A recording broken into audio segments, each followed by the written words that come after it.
नमस्कार साथियों, स्वागत है आप सभी का संकल्प एकेडमी की इस ऑनलाइन क्लास में। तो आज हम हिंदी की क्लास शुरू करते हैं, हिंदी व्याकरण की। तो आज हम हिंदी में पढ़ेंगे संधि पढ़ेंगे। क्या पढ़ेंगे? संधि पढ़ेंगे। अब पिछली क्लास में हम सब ने देखा है कि वर्णमाला पढ़ी है हमने, अव्यय पढ़ लिया, संज्ञा सर्वनाम ये सब किया है। आज की क्लास में हम संधि शुरू करने वाले हैं। ठीक है, तो चलिए संधि पढ़ते हैं आज और उसको समझते हैं कि संधि क्या होता है, संधि का मतलब क्या होता है।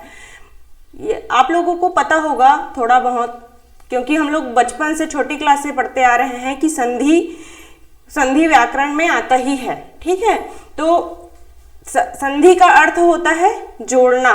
क्या होता है? वर्णों को जोड़ना या दो वर्णों का मेल, उसको हम क्या कहते हैं? संधि कहते हैं। तो संधि शब्द किससे आया है? संधि शब्द किससे आता है?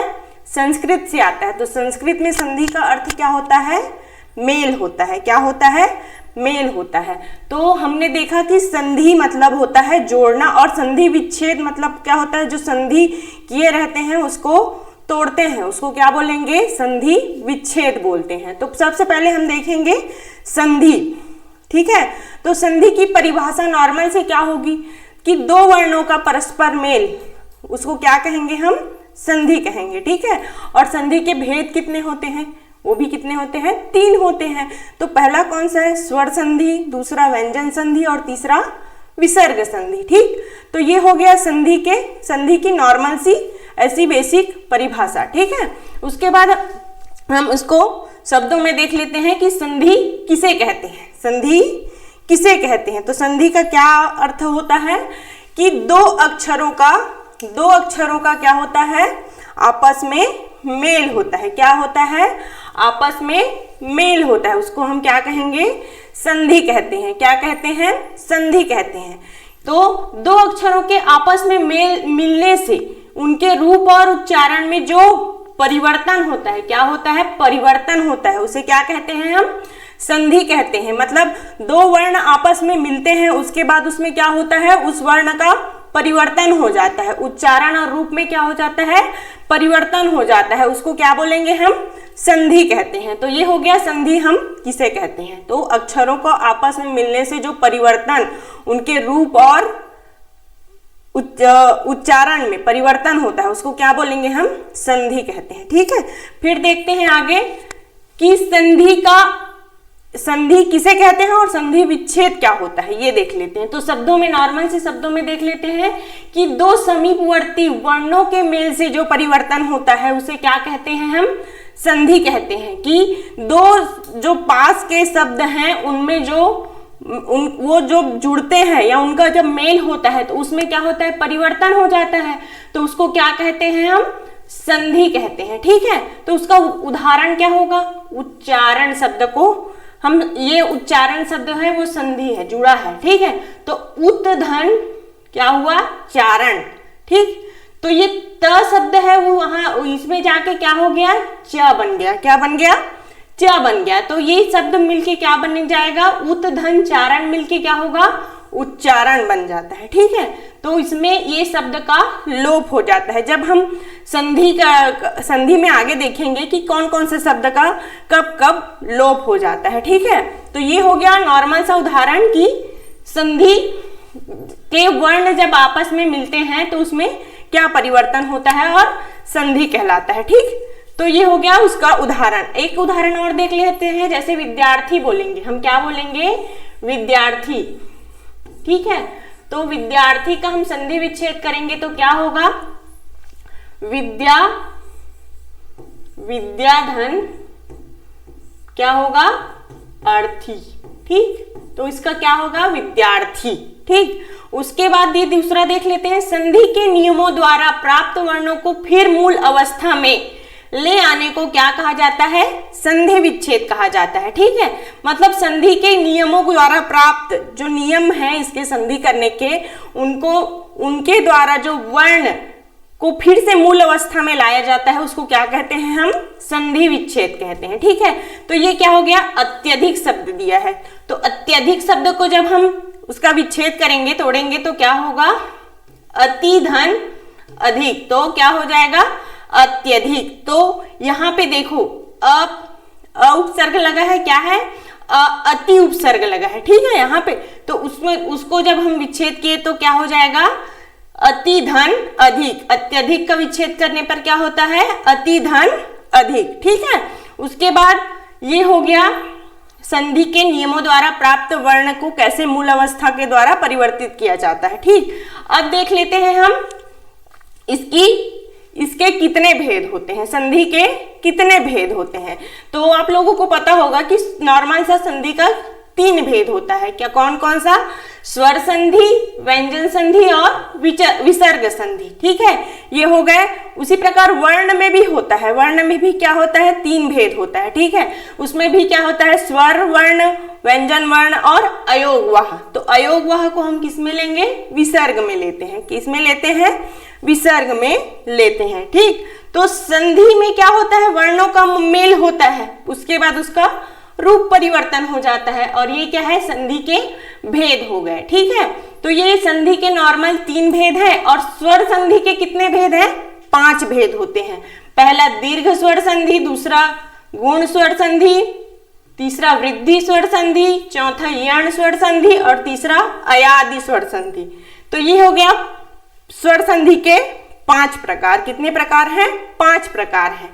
तो ये हो गया क्या है, ये संधि के भेद, ठीक। उसके बाद हम देख लेते हैं, उदाहरण के माध्यम से समझते हैं कि संधि का कैसा कैसा उदाहरण बनता है, ठीक है। तो देखते हैं क्या है, यदि धन अपि, क्या है, तो उसका क्या बनेगा, यद्यपि, क्या बनेगा, यद्यपि। जैसे इसमें क्या है, छोटा ई लगा है, ये कौन सी मात्रा है, छोटी ई की मात्रा है। उसके बाद यहाँ क्या है, अ बना है, ठीक है। तो दोनों मिलके यहाँ क्या बन जाएंगे, या बन जाएंगे, क्या बन जाएंगे, या बन जाएंगे। तो ये हो गया यद्यपि का, ठीक। उसी प्रकार वी प्लस आकुल, ठीक है। तो यहाँ क्या बनेगा, व्याकुल, लेकिन कैसे तोड़ा गया है उसको, ई, यहाँ पे भी छोटी ई है और यहाँ क्या है, बड़ा आ, क्या है यहाँ पे, बड़ा आ। तो यहाँ क्या बन जाएगा, या बन जाएगा, क्या बन जाएगा, या। जो वी प्रत्यय होता है वो आधा व में परिवर्तित हो जाता है, किसमें परिवर्तित हो जाता है, आधा व में, ठीक है। उसी प्रकार अति धन उत्तम, तो यहाँ क्या है, कौन सा उपसर्ग है, अति, और उत्तम शब्द है तो उसमें अत्युत्तम हो जाएगा, क्या हो जाएगा, अत्युत्तम। जैसे ई है उसके बाद उ, ये क्या है, छोटी हो गया और ये छोटा उ हो गया, तो यहाँ पे क्या बन जाएगा, यू बन जाएगा। ये सभी य कैसे बनते हैं वो उसका बताया गया है, ठीक है इसमें। उसके बाद व्यू, व्यू दिया है, तो वी क्या है, वी उपसर्ग, उसमें ऊ जोड़ेंगे, ठीक है। तो ई छोटा ई प्लस बड़ा ऊ क्या बनेगा, यू, ठीक। तो उसका शब्द क्या बनेगा, व्यू, ठीक है। उसके बाद देखते हैं अधिएषाण, अध्येषाण, ठीक। तो अधि उपसर्ग में ई प्लस ए बराबर ये, ठीक। फिर अनु प्लस अय अन्वय, उ प्लस उ बराबर क्या बनेगा, उ प्लस आ बराबर क्या बनेगा, व बनेगा, ठीक है। उसके बाद सु प्लस आगतम क्या होगा, स्वागतम। तो उ प्लस आ मिलके क्या बना, वा बन जाता है, क्या बन जाता है, वाह बन जाता है। ये कुछ हो गया नॉर्मल सा उदाहरण संधि का, ठीक है। उसके बाद देखते हैं संधि के भेद की परिभाषा क्या क्या होती है, ठीक है। तो जो स्वर संधि है, ये क्या है, स्वर संधि है, वो क्या है, दो वर्णों का क्या होता है, दो स्वरों का आपस में मेल होता है या उससे उत्पन्न विकार स्वर संधि कहलाता है। इसको ऐसे भी बोल सकते हैं कि दो स्वरों का आपस में मेल होने से जो परिवर्तन होता है या जो विकार उत्पन्न होता है उसको क्या बोलेंगे, स्वर संधि कहते हैं। तो स्वर संधि की परिभाषा हो गई। अब उसमें उसका उदाहरण देख लेते हैं। तो इसमें हम क्या देखेंगे कि अ प्लस अ बनेगा, ठीक है। तो ये दोनों मिलके क्या बन जाएगा, बड़ा आ बन जाएगा। इधर आ है और इधर बड़ा आ है तो ये भी क्या बन जाएगा, बड़ा आ बनेगा, ठीक है। उसी प्रकार छोटी ई प्लस छोटी बराबर बड़ी, उसी प्रकार छोटी प्लस बड़ी बराबर बड़ी ई, ये सभी स्वर के हैं, ठीक है, ये स्वर के हैं, स्वर संधि के उदाहरण हो गए, ठीक है। मतलब यहाँ पे स्वरों का ही मेल हो रहा है। किसका मेल हो रहा है? स्वरों का मेल हो रहा है, लेकिन उसमें मात्राओं में थोड़ा परिवर्तन हो जाता है, ठीक है। तो ये हो गया स्वर संधि के कैसे बनाएंगे हम, ठीक। तो विद्यार्थी शब्द को नॉर्मल से हम वो देखते आ रहे हैं कि वही उदाहरण ही रहता है कि विद्यार्थी में मतलब क्या होता है कि वो विद्यार्थी शब्द समझ आ जाता है कि वो स्वर का ही है। जैसे कि विद्यार्थी का लिख रहे हैं, ठीक है, विद्यार्थी, विद्या धन अर्थी, ठीक है। तो ये हो गया। यहाँ पे भी क्या है? अ है, क्या है? अ है, और यहाँ पे अ है, ठीक है। तो ये क्या बन जाएगा? विद्यार्थी। दोनों बड़ा बड़ा क्या होता है? आ ही होता है, ठीक है। तो ये क्या है? विद्यार्थी, जो स्वर संधि का उदाहरण हो गया। उसके बाद देख लेते हैं व्यंजन संधि क्या होता है। व्यंजन तथा व्यंजन या स्वर के मेल से, यहाँ पर क्या बताया गया है कि व्यंजन का व्यंजन से मेल होता है या व्यंजन का स्वर से मेल होता है, उसको क्या कहते हैं हम? व्यंजन संधि कहते हैं। तो यहाँ पे हम देखते हैं कि व्यंजन जो वर्ण है उसका किससे किससे मेल हो रहा है? स्वर से भी हो रहा है और व्यंजन से भी हो रहा है, इसलिए उसको क्या बोलेंगे? व्यंजन संधि कहते हैं। तो व्यंजन संधि का उदाहरण क्या होगा? वाक धन ईश, ठीक है। क्या होगा? वाक धन ईश, क्या होगा? वाक धन ईश। तो इसका क्या बनेगा? वा, ये क्या है? यहाँ पे कुछ नहीं है मतलब अ है, ठीक है। यहाँ कोई मात्रा नहीं है मतलब क्या है? अ है। तो क्लब क प्लस अ प्लस ई होगा, ठीक है। क प्लस अ प्लस ई, ठीक। तो इसका क्या बनेगा? वाकीस, ठीक है। इसका क्या बनेगा? वाकीस, वागीस, ठीक है। तो यहाँ पे स्वर और व्यंजन का भी मेल हो रहा है, इसलिए इसको क्या बोलेंगे? व्यंजन संधि कहते हैं, ठीक है। उसी प्रकार विसर्ग संधि देख लेते हैं। तो विसर्ग संधि क्या होगा? विसर्ग का स्वर या व्यंजन के साथ मेल होने पर जो परिवर्तन होता है उसे क्या कहते हैं हम?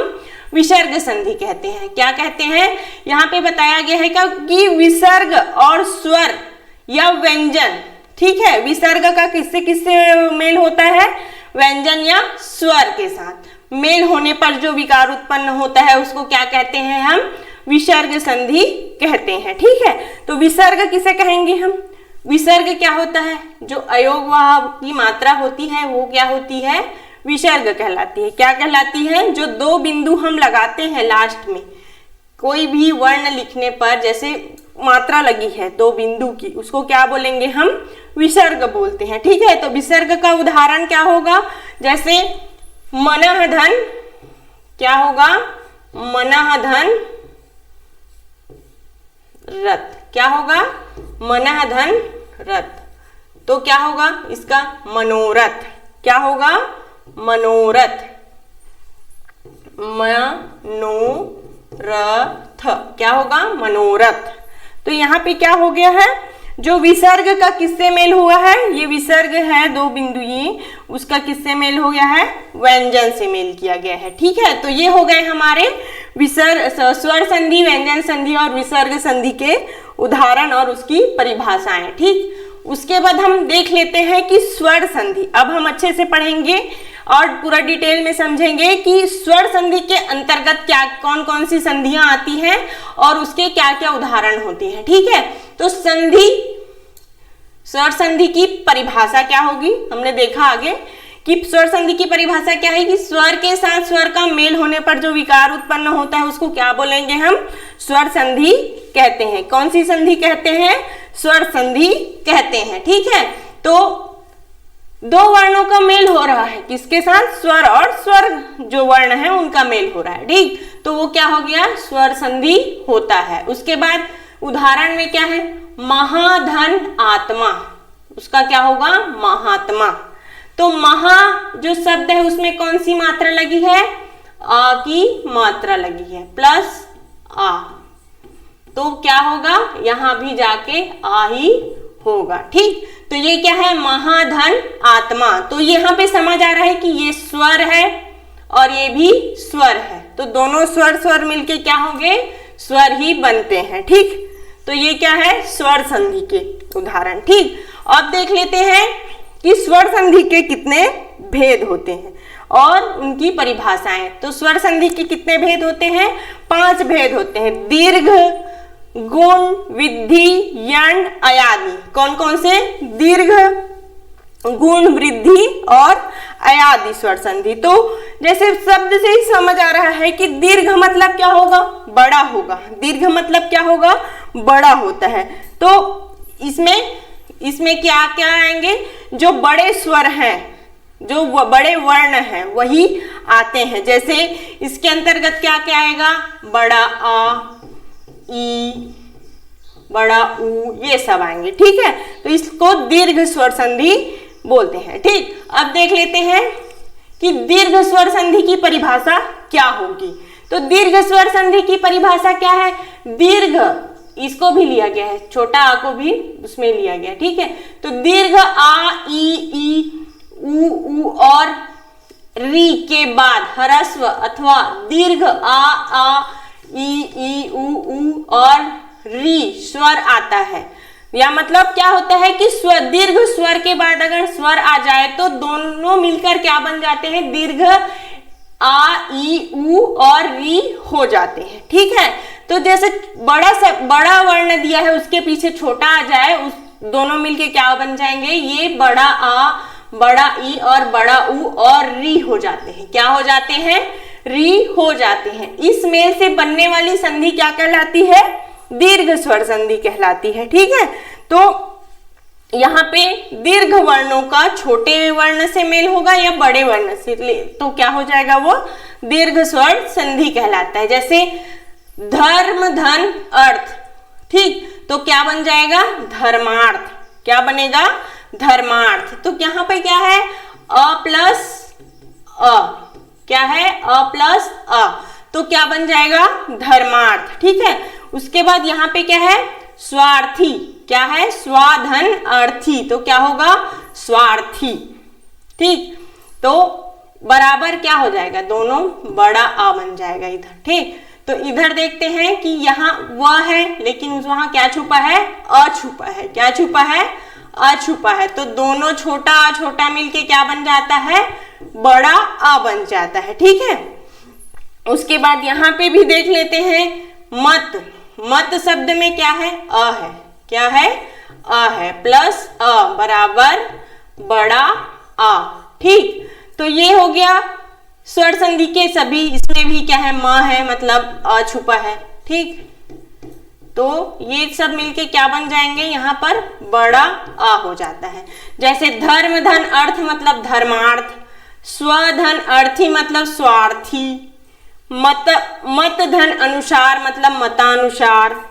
परम धन अर्थ मतलब परमार्थ। ठीक, तो ये सभी क्या है, दीर्घ स्वर संधि के उदाहरण है। ठीक है, तो यहाँ पे सभी हमने देखा कि अ प्लस अ मिलके सभी क्या बन गए, बड़ा आ बन जाते हैं। ठीक है, तो अब देखते हैं आगे कि ये हो गया, हमने देखा अ प्लस अ वाला उदाहरण। क्या देखा हमने, अ प्लस अ वाला उदाहरण। जैसे महाधन आत्मा महात्मा, वाता धन अलाप वार्तालाप। ठीक है, यहाँ पे अ प्लस अ वाला देखा हमने।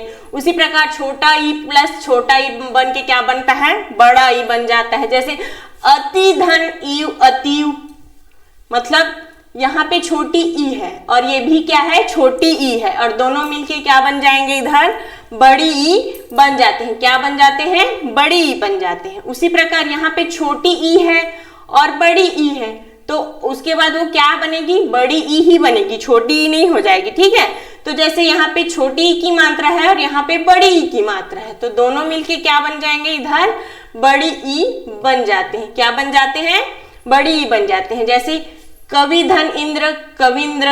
अब इसको ऐसे तो नहीं लिख दोगे ऐसे, इसलिए ये क्या होगा, बड़ी लगेगा इसमें। ठीक है, तो क्या हो जाएगा, कविंद्र हो जाएगा। उसी प्रकार गिरिधन गिरीश, मुनिधन ईश्वर मुनीश्वर।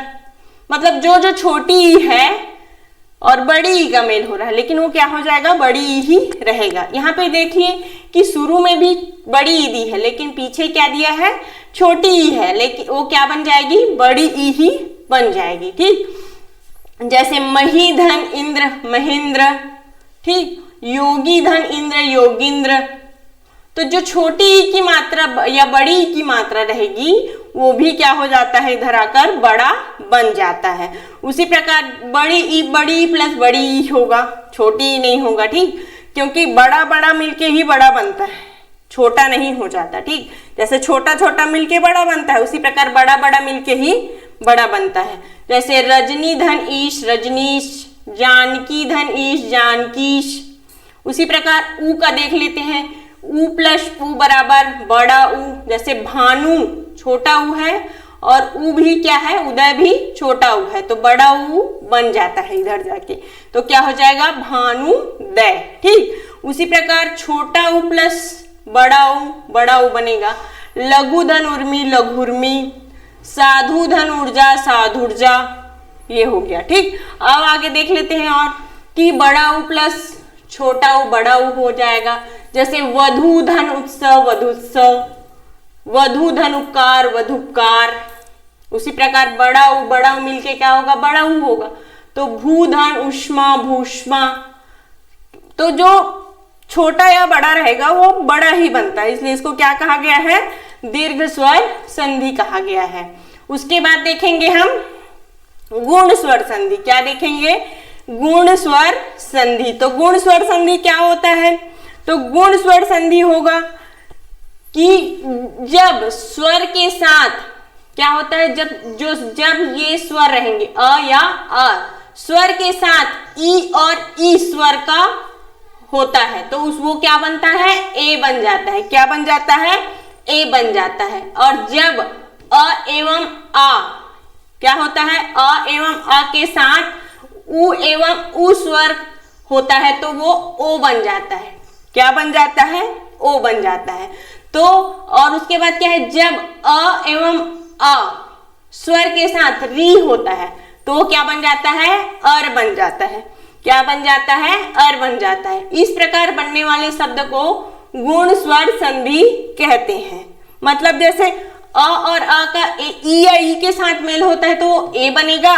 ठीक है, उसके बाद अ एवं आ का उ एवं बड़ा ऊ से मेल होता है तो क्या बन जाता है, ओ बन जाता है। और जैसे इन जो स्वर है उनका मेल री के साथ होता है वो क्या बन जाता है, अर बन जाता है। ठीक है, तो इसलिए इसको क्या बोलते हैं, गुण स्वर संधि कहते हैं। तो मतलब उसके गुण को बदल देता है, मात्राओं में चेंज होके गुण बदल देता है। ठीक है, तो जैसे देखते हैं उदाहरण, जल धन ऊर्जा।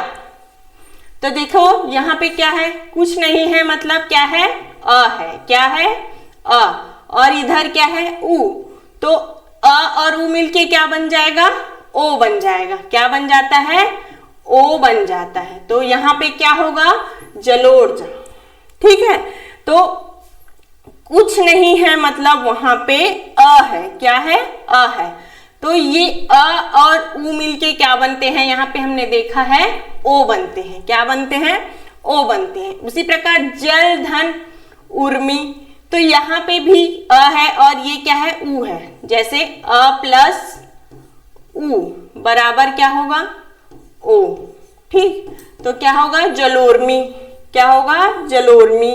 उसी प्रकार ज प्लस मतलब ल है तो अ और प्लस उ बड़ा उ, तो क्या बन जाएगा, ओ। यहाँ पे भी वैसी होगा, यहाँ पे समुद्र। ठीक है, तो द्र री की मात्रा। ठीक है, तो यहाँ पे क्या होगा, यहाँ पे भी ऐसा ही होगा, तो ये होगा ओ। तो जलोष्मा और समुद्रोमी, ये क्या होगा, यहाँ पे जो स्वर है उनके साथ ऊ का मेल किया गया है तो ऊ क्या बन जाएगा, ओ बन जाता है। ठीक है, तो ये हो गया गुण स्वर संधि। और देख लेते हैं आगे कि गुण स्वर संधि क्या होता है। यदि अ और आ के बाद ई या ई उ ये आता है तो क्या बनता है, री के बाद क्या आता है तो क्या बनता है, तो ये बनेगा, ए बनेगा, ओ बनेगा और अर हो जाता है। ठीक है, तो जैसे अ प्लस ई बराबर ए, तो यहाँ पे अ अ यहाँ पे, ठीक है, और ई, तो दोनों मिलके ए बन गए। क्या बन गए? ए बन गए। तो क्या होगा? नर प्लस इंद्र, इंद्र क्या होगा? नरेंद्र। क्या होगा? नरेंद्र होता है। उसी प्रकार सूर प्लस इंद्र, सुरेंद्र। तो यहाँ पे क्या है? अ प्लस ई बराबर क्या होगा?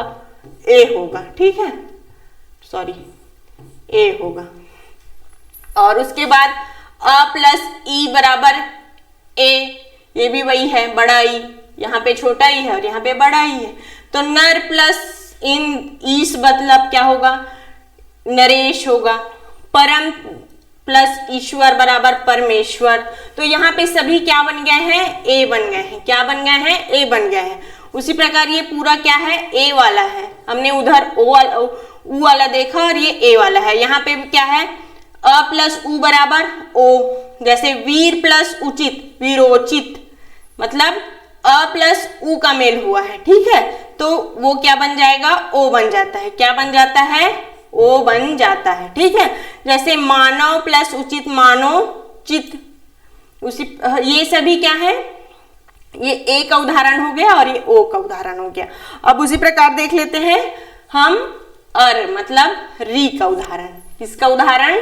री का उदाहरण, ठीक। तो ये है री का उदाहरण। ये क्या हो गया?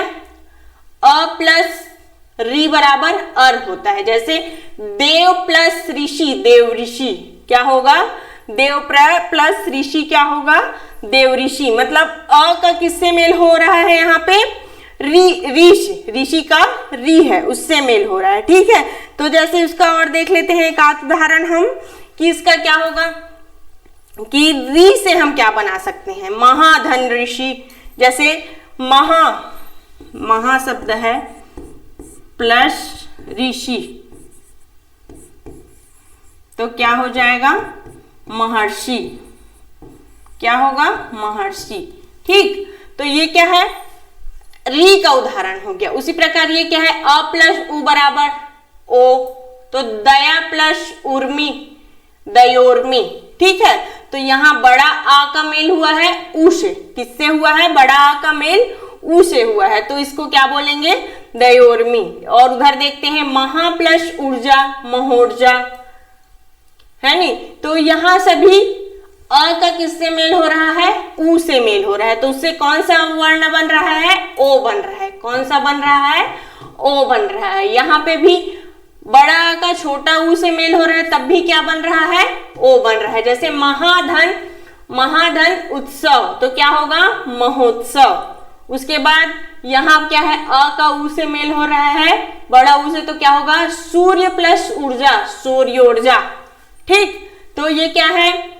सभी जगह क्या बन रहा है? ओ बन रहा है। ऊ का आ का ऊ से मेल होता है तो क्या बनता है? ओ बनता है। अ का री से मेल होता है तो क्या बनता है? अर बनता है। और अ का ई से मेल होता है तो क्या बनता है? ए बनता है। क्या बनता है? ए बनता है। जैसे ई वाला हमने देखा कि अ प्लस ई बराबर ए, क्या है? अ प्लस ई बराबर ए होता है, ठीक है। तो ये हो गया हमारा गुण स्वर संधि। तो आप ये हमने देख लिया कि गुण कैसे होता है, गुण स्वर संधि में क्या क्या परिवर्तन होता है, कि ऊ का अ से ऊ से मेल होता है तो क्या होता है? अ का ऊ से मेल होता है तो क्या होता है? ओ होता है। और अ का ई से मेल होता है तो ए होता है। और अ का री से मेल होता है तो अर होता है। तो ये हो गया हमारा गुण स्वर संधि, ठीक है। तो हमने आज देखा कि हमने दो संधियां पढ़ी स्वर संधि के अंतर्गत, जिसमें हमने देखा कि एक था दीर्घ स्वर संधि और एक था गुण स्वर संधि। उसके बाद जो तीन है उसको हम बाद में देखेंगे।